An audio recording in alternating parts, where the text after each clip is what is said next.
con todos ustedes. Me paso a presentar, mi nombre es Daniel. Muy bien, Dios los bendiga ante todos. En esta oportunidad voy a hacer su video. Muy bien, nos vamos a lo que es el recorrido de la ex hacienda La Colpa. Muy bien, a ver un poquito de silencio, por favor, para poder explicar. Muy bien, jovencitos, nos vamos a lo que es el recorrido de la ex hacienda La Colpa. Muy bien, ¿qué es la ex hacienda La Colpa, jóvenes? En Cajamarca, la ex hacienda La Colpa, ¿qué es? La ex hacienda La Colpa en Cajamarca no es otra cosa que la cuna de la ganadería lechera cajamarquina. Muy bien, la cuna de la ganadería lechera cajamarquina. Cajamarca en el 2020, en plena pandemia, quedó en el primer lugar a nivel nacional en producción de leche, destronando a qué departamento. Arequipa. Arequipa casi siempre quedaba en el primer lugar, ¿no? Casi siempre lo dejaba todo el Perú, incluyendo a Cajamarca, segundo, tercer lugar a nivel nacional en producción de leche. Pero en pleno 2020, Cajamarca quedó en primer lugar a nivel nacional en producción de leche. Muy bien, pero ¿dónde está la cuna de esta ganadería lechera? O sea, ¿dónde inicia la vida de Cajamarca como zona ganadera por excelencia? La Cajamarca lechera, ¿dónde empieza? En la ex hacienda La Colpa. Muy bien, la ex hacienda La Colpa. ¿De quién fue la ex hacienda La Colpa? ¿Propiedad de quién fue? De la antigua familia Castro. Los Castro están inscritos en los registros públicos como propietarios de grandes parcelas de terreno, ¿no? Es decir, que desde la época del virreinato, los Castro que fueron grandes y poderosos hacendados, muy bien, grandes y poderosos hacendados, les llega a pertenecer la ex hacienda La Colpa, entre otras propiedades en Cajamarca. Muy bien, llegan los Castro y fueron poderosos hacendados. Pero La Colpa sería irrelevante en Cajamarca, es decir, no tuvo importancia en Cajamarca, de no ser porque, gracias a Dios, en 1915 llegó a ser propiedad de quién, de quien en Cajamarca es considerado padre de la ganadería lechera cajamarquina. ¿Quién es este señor? Alejandro Castro Mendívil. ¿Cómo se llama? Alejandro Castro Mendívil. Muy bien, don Alejandro fue padre de la ganadería lechera cajamarquina. Heredó la hacienda en 1915, ¿con cuánto? Con 23 años de edad. Una persona muy joven, miren, 23 años y ya era dueño de una hacienda. Cuando tiene la hacienda en sus manos, ya llega al poder, ve la oportunidad perfecta para hacer realidad su sueño. ¿Qué sueño tenía el señor Alejandro? Ver a su tierra Cajamarca convertida en una zona ganadera por excelencia. Él veía los valles, las praderas cajamarquinas y decía, por acá puede haber ganadería. Es decir, podemos pensar tal vez que se imaginaba un ambiente tal vez europeo, ¿no? De repente hemos visto en las películas, ¿no? Los valles con las vaquitas, todo eso. Pero ganado vacuno aquí específicamente para la producción de leche no había. De haber vacas, había. El problema era que eran vacas criollas, sin menospreciar, claro. Las vaquitas que eran descendientes de las primeras veces traídas por los españoles en la época del virreinato. Hola. Muy bien, estas vacas me dirán, ¿producían leche? Toda vaca, les cuento que produce leche, toda vaca. Es como una mujer. Ay, ¿por qué no estamos ahí? ¿Qué produce? Leche. Toda la vaca es igual. ¿Por qué no estamos ahí? También produce leche. El problema con las vacas criollas era la cantidad. Cada vaca criolla producía 2 a 3 litros de leche diaria. Es decir que, ¿cuánto necesita un ternero para sobrevivir? Entre 1 a 2 litros diarios. Es decir que con suerte, ¿eh? ¿Cuánto tenía cada hacendado? 1 litro por cabeza de ganado. Y esto es con suerte. Muy bien, entonces, jóvenes, básicamente pues la ex hacienda La Colpa, jóvenes, fue el boom de la ganadería lechera cajamarquina. Alejandro Castro trae desde Lima, alguien nos visita de Lima por acá, desde Lima, de las haciendas Maranga y Lobatón, propiedades de las familias Escardo y Rizo, que trae las primeras 5 cabezas de ganado vacuno lechero. Muy bien, netamente lechero. ¿Qué ganado? ¿Qué raza? El ganado de raza Holstein. No sé si han escuchado hablar del Holstein. Sí. El Holstein, ¿saben? Pero hemos escuchado hablar, pero ¿saben cuál es el Holstein?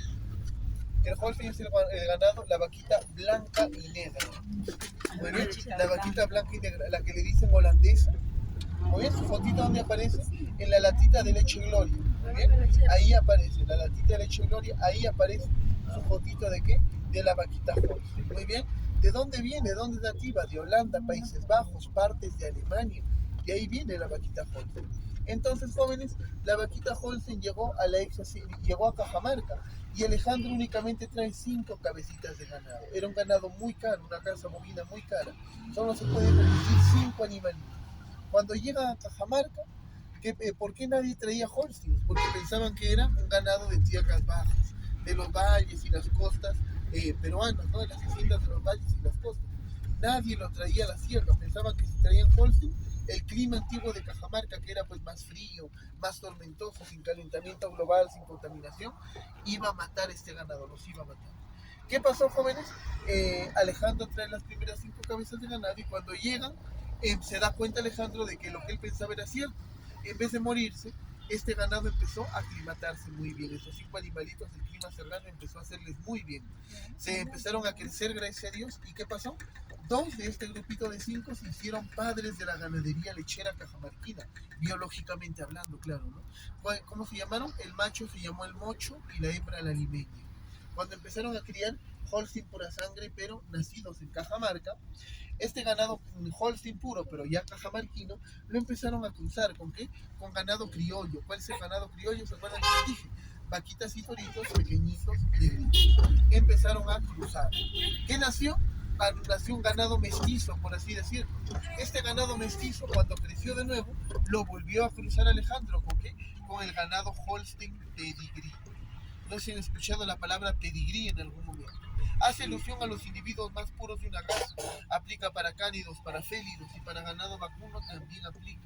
Muy bien. ¿Qué obtuvieron? Lo que Alejandro llamó ganado Holstein peruano. Es decir, el ganado Holstein puro mezclado levemente con el ganado nacional. ¿Cuánto les dije que daba una vaquita criolla? 2 a 3 litros de leche diaria. ¿Cuánto empezó a dar el ganado Holstein peruano de Alejandro? Más de 20 litros por cabeza de ganado. ¿Hubo mejora o no hubo mejora? Gracias a Dios hubo una mejora considerable. Prácticamente se multiplican por 10 los litros de leche obtenidos en la colpa y en Cajamarca, lógicamente. Con el tiempo, los animales, lógicamente, se multiplican. ¿Y qué pasó? Para 1937, Alejandro ya pues, su hacienda ya daba que hablar. Muy bien, la colpa decía. Y 2 de los animales de la colpa, 2 vaquitas, empezaron a dar que hablar. ¿Cómo se llamó una de estas vaquitas? Altanera. ¿Cuánto le dio Altanera? 25 litros de leche. Y Cisne, ¿cuánto le dio Cisne? Una increíble suma de 46 litros de leche en un solo día. Muy bien. Entonces, este récord de producción nunca había sido visto. Muy bien. Salud. Altanera y Cisne. Pero en sí el ganado de la polpa producía mucho. Cuando empezó a hacerse ya pues la producción de leche muy amplia, Alejandro ordenó que la leche no se venda. ¿Qué hizo? Ordenó la fabricación de mantequilla. La mantequilla empezó a fabricarse en Cajamarca. ¿Cómo le llamó a su mantequilla Alejandro? Le pone como a su hacienda, la colpa. ¿Está bien? El nombre de la hacienda. Está bien, La mantequilla de la colpa está bien ahí, pues pon tu brazo se como... vendió en Lima, lógicamente Cajamarca, la costa, otras zonas de la costa también Estaba se bien vendió. como... La mantequilla, la hacienda, la mantequilla, la leche levantan a la hacienda. Y con el tiempo, Alejandro se vuelve una persona, gracias a Dios, muy respetada, gracias a Dios, padre de la ganadería lechera y gracias a Dios nuevamente, alcalde y prefecto de qué? De Cajamarca. Muy bien, ¿han escuchado hablar de la empresa Nestlé? Cuando la Nestlé quiso entrar a Cajamarca, no pudo hacerlo. Vinieron los representantes a comprar leche de los hacendados y ganaderos cajamarquinos. Y cuando pues quisieron comprar los lotes de leche, ningún hacendado ni ganadero les quiso vender leche. No confiaban en la Nestlé. ¿Qué hicieron los de la Nestlé? Se fueron con Alejandro y le pidieron ayuda. Alejandro aceptó ayudarlos. ¿Cómo los ayudó?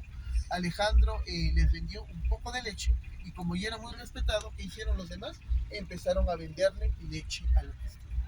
Muy bien, así entró la Nestlé a Cajamarca, ¿de mano de quién? De Alejandro Castro Medina. Con el tiempo, tristemente, Alejandro va ganando edad y los últimos años de su vida ya no los pasa en Cajamarca, los pasa en Lima. ¿Alguien viene de Lima? Repito, por aquí. ¿Nadie? ¿No? En Lima. Muy bien, entonces, ¿en dónde vivía en Lima? En la avenida Benavides, ahí vivía en Lima. Muy bien, entonces el señor Alejandro vivía en la avenida Benavides en el año de 1971. ¿Por qué se había trasladado a Lima, a la avenida Benavides? Porque tenía que tratarse una enfermedad, tenía cirrosis en el hígado. Creo que la cirrosis, no soy médico, pero creo que es un tipo de cáncer al hígado. Muy bien, ya estaba anciano, muy débil. Cuando ¿qué sucedió? Sucedió, jóvenes, que ¿quién gobernaba el Perú en 1971? Juan Velasco Alvarado. Velasco dio la orden y Cajamarca se somete a su ley más famosa, la ley de la reforma agraria. La tierra es para quien la trabaja. Muy bien. Entonces, ¿qué pasó? Se dice que Alejandro fallece en el justo momento en el que la colpa es expropiada por el gobierno. Le quitaron la sierra. Luego, en la colpa se favorece la creación de una cooperativa. ¿Cómo se llamó la cooperativa? El rescate. En un inicio, la cooperativa da buenos frutos y luego fracasa totalmente.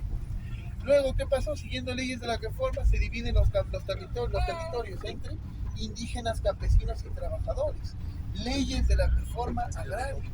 ¿Y qué pasó? Pues lo bueno de la reforma, porque cumplió su propósito, fue que antes de la reforma los únicos ciudadanos eran los hacendados. Los campesinos no eran ciudadanos. Ellos eran como esclavos de los hacendados. Muy bien, con la reforma, los campesinos, ¿qué serían? Ciudadanos también, como los hacendados. Pero se aplicó eso así de una manera muy primitiva. Los campesinos no sabían ni leer ni escribir, tampoco iban a poder administrar las tierras. ¿Qué hicieron? Viajaron a Lima y los asentamientos de la costa. ¿Para qué? A buscar trabajo, a trabajar. Porque las tierras que les dio acá Velasco no pudieron hacerlas producir, no pudieron sacar ni siquiera para comer del día, por lo que se entiende en algunos casos. ¿Qué pasó entonces? ¿Qué hicieron con las tierras entonces que las dejaron acá? Porque las dejaron botadas. ¿Qué pasó? Empezaron a vender. Muy bien.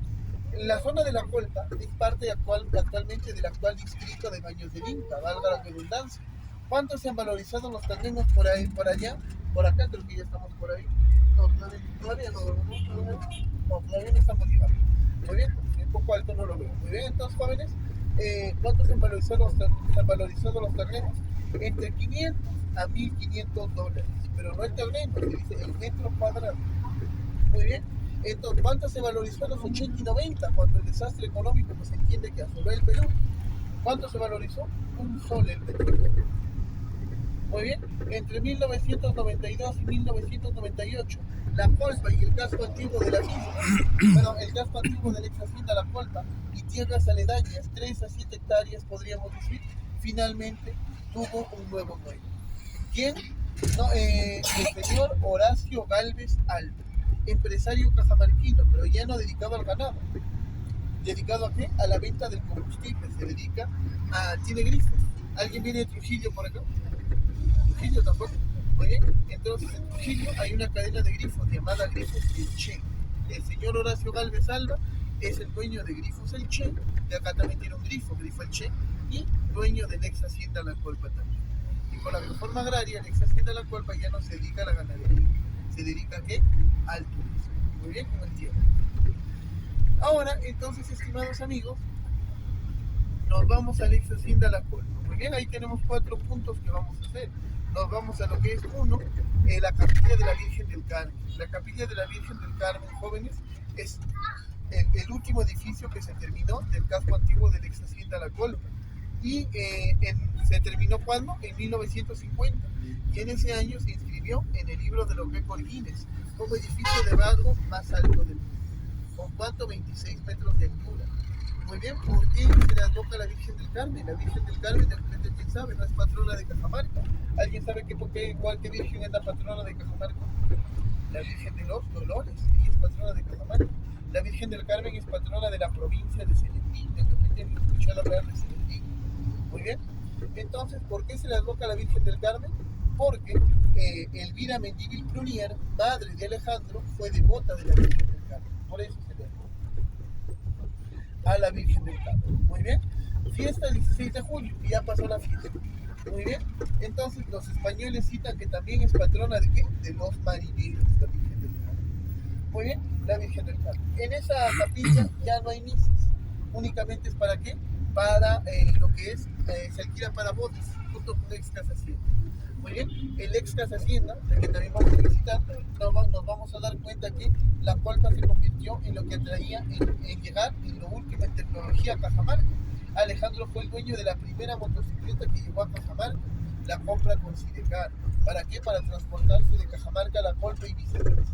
Muy bien, fue el dueño del primer auto que llegó a Cajamarca, auto Ford, modelo T de Colotó. ¿Alguien sabe de qué país es el Ford, la marca Ford? Estados Unidos, exacto, Estados Unidos. ¿Cómo llegó este primer auto? Muchos dirán esas preguntas, ¿qué hacen? ¿Rodando? No había carreteras, había caminos de trocha, no podía pasar el hogar. ¿Qué hicieron? Lo agarraron, lo desarmaron y pedazo a pedazo lo trajeron al lomo de mula. Cuando llegó al lomo de mulas, ¿quién lo armó? Alejandro agarró el manual de instrucciones y lo leyó de tapa a tapa, que se dice que te manejaba casi como español, el inglés y el francés. Agarró, lo leyó, ya supo cómo era ahí, lo armó el auto. Cuando lo probaron, ¿qué creen? Funcionaba. Bueno, hermoso auto. ¿Para qué se compra el auto? Para dedicarse a su hobby. ¿Cuál era su hobby? La cacería del venado gris. Y para también para dedicarse a la cacería del venado gris, pero también le gustaba mucho el tema y principalmente para llevar a sus hijos al colegio a Cajamarca. Para eso se compra. Muy bien, vamos a ver lo que al parecer fue uno de los primeros teléfonos que llegó a Cajamarca, o dos de ellos, muy bien, de los primeros teléfonos que llegaron a Cajamarca. Y luego nos vamos, jóvenes, a lo que es el llamadito de las vacas por su nombre. Muy bien, el llamadito de las vacas. ¿Para qué es el llamado de las vacas, jóvenes? ¿Por qué voy a llamar a una vaca? En la antigüedad de Alejandro, ¿por qué lo hizo? Porque con esto se dice que buscó solucionar el analfabetismo de los trabajadores. Él se le pone, se dan cuenta, a la vaquita un aretito. Pero ¿para qué se escribe en el arete, en la etiqueta, el nombre?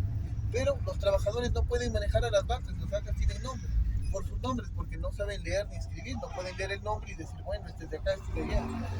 ¿Para qué Alejandro desarrolla el llamado? Para ayudar a los trabajadores a manejar el ganado, diferenciarlo, pero sin necesidad de leer ni escribir, solo usando voz y oído. ¿Me doy a entender?